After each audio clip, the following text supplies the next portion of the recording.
சுரேஷ் உன்னதாயா கேக்குறாங்க, நீயே சொல்லியா? அட மாடசாமி சுரேஷா, என்ன ஆச்சு உனக்கு? நல்லா தானே இருந்த, அப்பா என்ன பண்றாரு?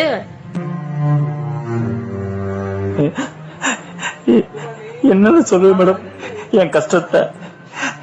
ஐயா, சின்ன வயசுல நானும் படிச்சுட்டு டிகிரி படிச்சுட்டு வேலைக்கு போகணும்னு ஆசை.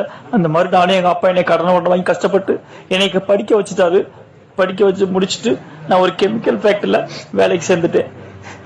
சந்தோஷமா இருந்துச்சுங்கய்யா, சந்தோஷமா இருந்துச்சு.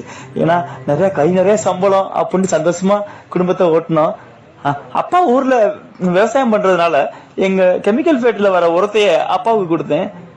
அதுவும் விவசாயம் நல்ல செழிப்பா இருந்துச்சு. அப்பாவுக்கு ரொம்ப சந்தோஷம், என் குடும்பமே நல்ல மகிழ்ச்சியா இருந்துச்சுங்கய்யா.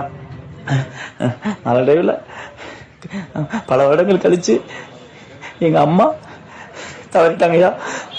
இந்த ரசாயனத்தினால ஏற்பட்ட மூச்சு திணறதுனால அம்மா இறந்துட்டாங்க. அது அப்பவும் என்னால கண்டுபிடிக்க முடியல. சரி, அப்பாவும் நமக்கு விவசாயம் வர மாட்டேங்குதே, சரியா போக மாட்டேங்குது அப்படின்னு சொல்லிட்டு அங்கங்கே கடனை வாங்கி ரொம்ப கஷ்டப்பட்டு பெரிய கடனாளி ஆகி அவரும் தவறிட்டாருங்கய்யா. எனக்கு அதுவரையும் இது என்ன நடக்குது ஏன் நடக்குதுன்னு ஒண்ணும் கண்டுக்க முடியல. எனக்கும் கண்ணு போயிருச்சு. அப்பதான் உணர்ந்தேன் இப்போ என் உடம்புல பல பிரச்சனை. இதுக்கெல்லாம் காரணம் நான் வேலை பார்த்த இந்த ரசாயன ஃபேக்டரி தான்.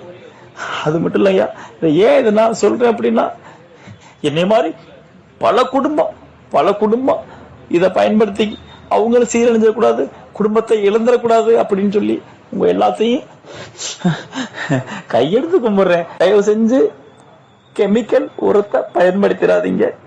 நம்ம குடும்பம் நல்லா இருக்கணும்னு நினைங்க.